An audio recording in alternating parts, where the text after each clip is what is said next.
My dear student, हम पढ़ रहे हैं सविनय अवज्ञा आंदोलन को। और हमने पिछली क्लास में पढ़ लिया है कि कैसे आंदोलन का प्रारंभ होता है और कैसे आगे बढ़ता है यह आंदोलन। उसके बाद से 5 मई 1930 को गांधी जी को गिरफ्तार कर लिया जाता है और अन्य नेताओं को भी गिरफ्तार कर लिया जाता है। इसके बाद अब आगे की प्रक्रिया क्या होती है ये हम पढ़ते हैं। अब बदलती हुई परिस्थिति को देखकर हमारे देश के जो दो उदारवादी नेता होते हैं, तेज बहादुर सप्रू और एम.आर. जयकार के द्वारा सरकार और कांग्रेस के बीच बातचीत करने का प्रयास किया जाता है। लेकिन गांधी जी की अनुपस्थिति में पंडित जवाहरलाल नेहरू बोलते हैं कि हम लोग कैसे बात करेंगे। तो इसके लिए एक विशेष ट्रेन की व्यवस्था की जाती है और उसमें सभी लोग, एम.आर. जयकर, इसके अलावा तेज बहादुर सप्रू, नेहरू, वल्लभ भाई पटेल, सरोजनी नायडू, ये सभी लोग जाते हैं यरबदा जेल में मिलने के लिए गांधी जी से। और वहां जाकर वो लोग बातचीत करते हैं। बातचीत के बाद इधर भी जो है सरकार का रुख थोड़ा सा नरम होता है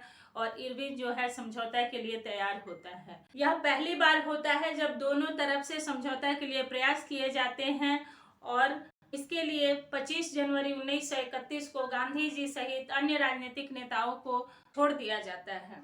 अब गांधी जी वापस आते हैं और इरविन जो है वो गांधी जी की बहुत तारीफ करता है। वो बोलता है वो महात्मा है, वो बड़े दयालु हैं, इस तरह की बातें करता है। और फिर गांधी और इरविन के बीच जो है समझौता की बातचीत चल पड़ती है। यह समझौता जो है गांधी जी और इरविन के बीच 17 फरवरी 1931 से लेकर 5 मार्च 1931 तक बातचीत होती है। तब जाकर यह समझौते पर हस्ताक्षर किए जाते हैं। यह समझौता क्या है, इसमें क्या क्या मांगे मानी गई सरकार के द्वारा और क्या बातें मानी गई कांग्रेस के द्वारा, और क्यों इस समझौता की आलोचना की जाती है। तो समझौता ये होता है कि गांधी जी के द्वारा जो कही गई बातें थी उनमें से सरकार ये मानती है कि ठीक है, हम नमक कर जो है उसको पूरी तरह से खत्म नहीं करेंगे, सिर्फ जो समुद्री तट पर जो लोग रहते हैं वो नमक बना सकते हैं। इसके अलावा शराब और अफीम की दुकानों पर शांतिपूर्ण ढंग से प्रदर्शन किए जा सकते हैं। और उस समय क्या होता था कि जब लोगों को बंदी बनाया जाता था तो जबरदस्ती उनकी जो संपत्ति होती थी उसे भी कुर्क कर लिया जाता था। तो जबरदस्ती की हुई संपत्ति को सरकार द्वारा वापस किया जाएगा। और जिन लोगों ने अपनी नौकरी छोड़ दी थी उन्हें नौकरी देने की बात करते हैं गांधी जी। लेकिन सरकार के द्वारा ये बोला जाता है कि ठीक है, हम इस पे विचार करेंगे। और इसमें सबसे जो विवादित जो मामला होता है वो होता है कि राजनीतिक बंदियों को छोड़ने की। हालांकि बीच में बातचीत होती है तो उस समय इरविन जो है वो मान गया रहता है और बोलता है कि ठीक है, हम सभी को छोड़ देंगे। लेकिन इसमें एक कहानी होती है, जो अंग्रेज होते हैं वो बड़ी चाल चलते हैं। वो चाल ये है कि जिस तरह महाभारत के युद्ध में द्रोणाचार्य को मारे बिना अर्जुन जीत नहीं सकते थे, उसी तरह यहाँ पे भगत सिंह के लिए भी एक चाल चली जाती है गांधी जी के साथ। ये चाल ये होती है कि जैसे आप देखते हैं कि महाभारत में द्रोणाचार्य को मारने के लिए बोला जाता है कि अश्वत्थामा मारा गया, लेकिन अश्वत्थामा नाम का एक हाथी होता है। तो जो द्रोणाचार्य हैं वो किसी की बातों पे विश्वास तो करते नहीं, ना ही कृष्ण की ना अर्जुन की, लेकिन उन्हें सिर्फ एक आदमी के बात पे विश्वास होता, वो थे युधिष्ठिर। तो युधिष्ठिर से बोला जाता है कि आप बोलिए, लेकिन युधिष्ठिर सत्यवादी होते हैं। वो बोलते हैं कि नहीं, मैं ये बात नहीं बोलूंगा। तो उससे बोला जाता है कि नहीं, आप बोल दीजिएगा कि अश्वत्थामा मारा गया, लेकिन ये आपका पुत्र नहीं है, ये एक हाथी है। लेकिन इसमें कृष्ण जी एक चाल चलते हैं। वो चाल ये होता है कि जैसे ही युधिष्ठिर बोलते हैं कि अश्वत्थामा मारा गया, और वो ये बोलने वाले होते हैं कि ये आपका पुत्र नहीं, एक हाथी है, जब ये बोल रहे होते हैं उसी समय वो शंखनाद कर देते हैं, जिससे द्रोणाचार्य इस बात को नहीं सुन पाते हैं और उन्हें तीर लग जाती है और वो मारे जाते हैं। ठीक इसी प्रकार से क्या होता है कि जैसे ही बोला जाता है कि राजनीतिक बंदियों को छोड़ा जाएगा, ले उसी समय तालियां पीटने लगते हैं। जैसे हम अभी भी देखते हैं कि संसद भवन के डेस्क पर तालियां मारी जाती हैं, उसमें ये बात गूंज कर रह जाती है। लेकिन ये बात थोड़ी सी विवादास्पद इसलिए लगती है क्योंकि जब भी कोई संधि या समझौता होती है तो उसमें बातों को लिखा जाता है, उस पर गांधी जी का साइन भी होता है। तो ये बात थोड़ी सी विचारणीय है, सोचनीय है कि किस तरह से गांधी जी ने उसे नहीं पढ़ा और कैसे साइन कर दिया।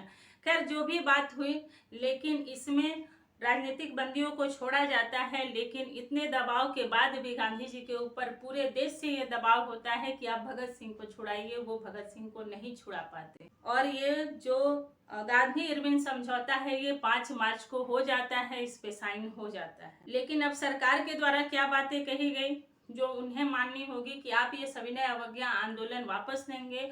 और उस समय जो था वो संवैधानिक सुधारों की मांग की जा रही थी, तो संवैधानिक सुधारों की मांग के लेकर प्रथम गोलमेज सम्मेलन पहले हो चुका था, लेकिन उस समय कांग्रेस का कोई भी प्रतिनिधि उसमें भाग लेने नहीं गया था। इसे देखकर जो इंग्लैंड के प्रधानमंत्री थे रामजे मैकडोनाल्ड, उन्होंने इरविन को कहा कि ये तो हमारी बेइज्जती हो गई कि कांग्रेस से कोई नहीं आया, आपको इस बार भेजना होगा। तो इरविन इसमें बोलता है कि आपको द्वितीय गोलमेज सम्मेलन में जाना होगा और खास करके गांधी जी तो जरूर ही जाएंगे। इसके अलावा कांग्रेस से यह कहा जाता है कि जो हमारे विदेशी सामानों का आप बहिष्कार कर रहे हैं, इससे हमें राजस्व में बहुत घाटा हो रहा है, तो आप बहिष्कार आंदोलन भी जो है उसे बंद करेंगे। गांधी जी हस्ताक्षर कर देते हैं, ये संधि हो जाती है जिसे हम गांधी इरविन समझौता के नाम से जानते हैं। इस समझौता के बाद गांधी जी की चौतरफा निंदा की जाती है, सभी लोग, ज्यादातर लोग निंदा करते हैं, यहाँ तक कि सुभाष चंद्र बोस, पंडित जवाहरलाल नेहरू के द्वारा भी इसकी निंदा की जाती है। उन्हें यह मंजूर नहीं होता है क्योंकि इसमें ना तो स्वराज की बात कंप्लीट हो पाती है, ना ही नमक बनाने का भी जो कानून है उसे ही पास किया जाता है, क्योंकि समुद्र किनारे कितने लोग रहते हैं और उन्हें नमक बनाकर बेचने के लिए इजाजत नहीं दी जाती है, सिर्फ अपने यूज के लिए वो नमक बना सकते हैं। तो इस समझौता को जो है वो कांग्रेस की हार कहा जाता है कि ये कांग्रेस की बहुत बड़ी हार है। खैर, गांधी जी अपनी बातों को सामने रखते हैं सबके सामने कि मैंने ये समझौता क्यों किया।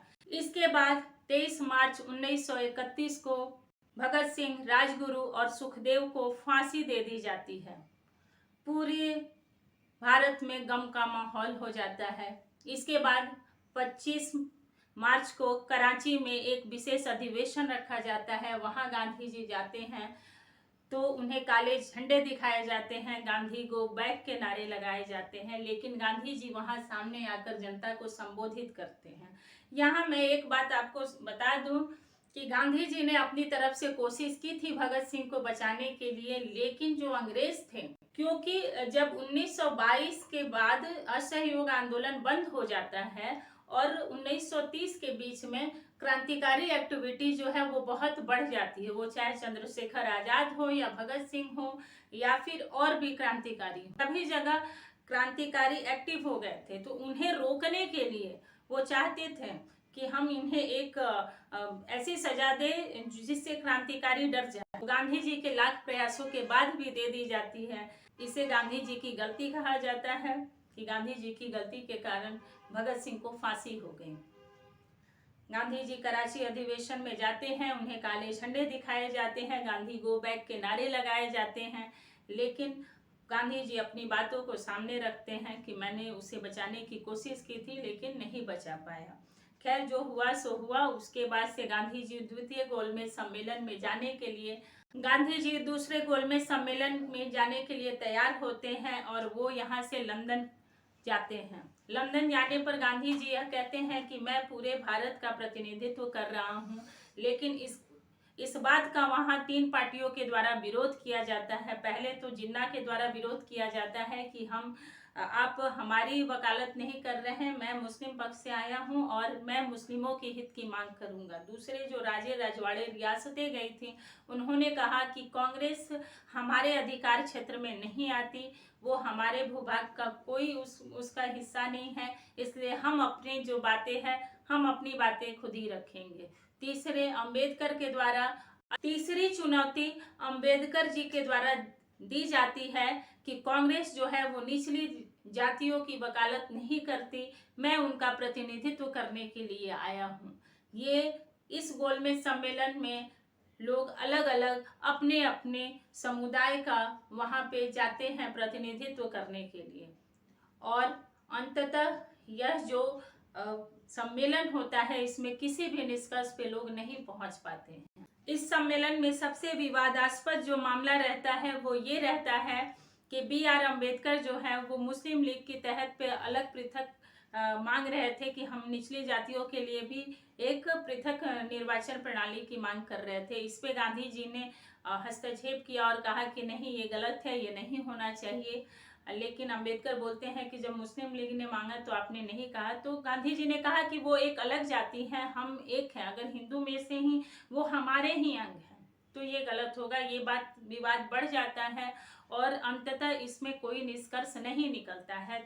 तब जो रामजे मैकडोनाल्ड होते हैं वो बोलते हैं कि ठीक है, आप लोग किसी निष्कर्ष पे नहीं पहुंचे, अब हम जो नीति बनाएंगे उस पे आप सभी को अमल करना होगा। और इस पे हस्ताक्षर करा लिए जाते हैं, इस पे गांधी जी से भी हस्ताक्षर करा लिया जाता है और गांधी जी फिर खाली हाथ वापस लंदन से इंडिया वापस आ जाते हैं। अब हम गांधी जी के द्वितीय गोलमेज सम्मेलन में जाने से रिलेटेड कुछ फैक्ट देखेंगे कि क्या था कि गांधी जी जिस जहाज से गए थे उस जहाज का नाम था राजपूताना जहाज था वो।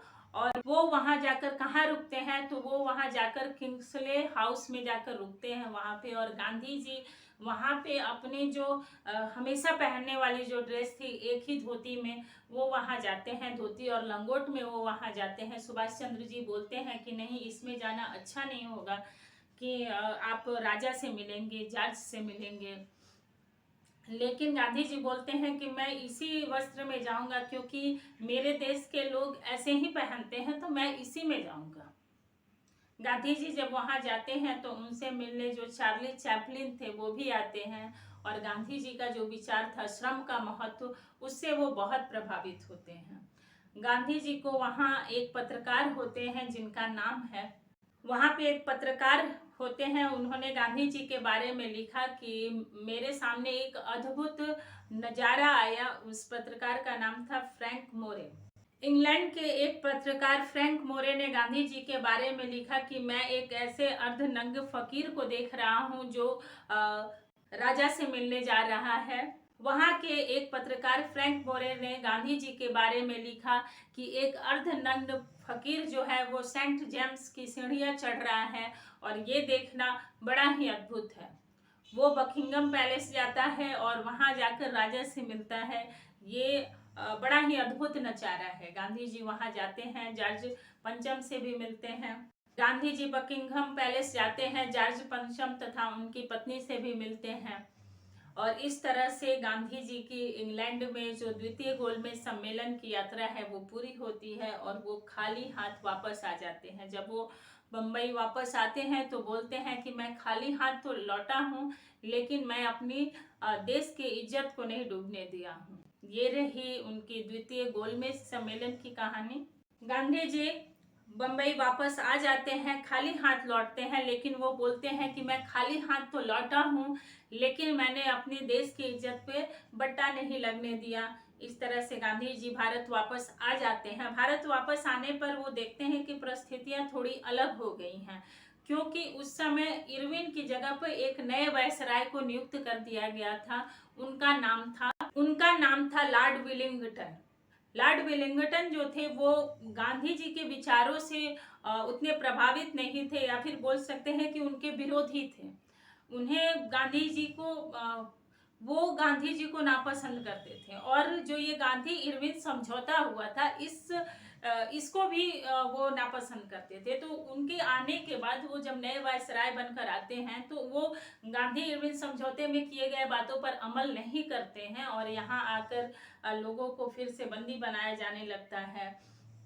लोगों की संपत्ति जो है वो कुर्क किए जाने लगते हैं। उसके बाद से नमक कर जो पहले जैसा रहता है वैसे का वैसे ही रहता है। गांधी जी जब ये सब देखते हैं तो वो दोबारा सविनय अवज्ञा आंदोलन को शुरू करते हैं, लेकिन वो जिसने शुरू करने वाले होते हैं गांधी जी 1932 में फिर से आंदोलन को शुरू करते हैं, लेकिन शुरू करने के साथ ही उन्हें 4 जनवरी 1932 को उन्हें गिरफ्तार कर लिया जाता है। उनके साथ और नेताओं को भी गिरफ्तार कर लिया जाता है और फिर उन्हें पुणे की यरवदा जेल में भेज दिया जाता है। तो ये रही अभी तक की उनकी कहानी। कल के वीडियो में हम ये पढ़ेंगे कि कैसे सांप्रदायिक अवार्ड होता है और उसके बाद से पूना पैक्ट होता है। तो कल के वीडियो में हम ये पढ़ेंगे। आपको आज का मेरा वीडियो कैसा लगा आप मुझे ज़रूर बताएं। आपको मेरा वीडियो कैसा लगा आप मुझे कमेंट करके ज़रूर बताएं। आप मेरे वीडियो को लाइक करें, मेरे चैनल को सब्सक्राइब करें, बेल बटन जरूर दबाएं ताकि मेरी आने वाली वीडियो आपको मिल सके और आप अपने दोस्तों के साथ मेरी वीडियो को शेयर करें। धन्यवाद। जय हिंद, जय भारत।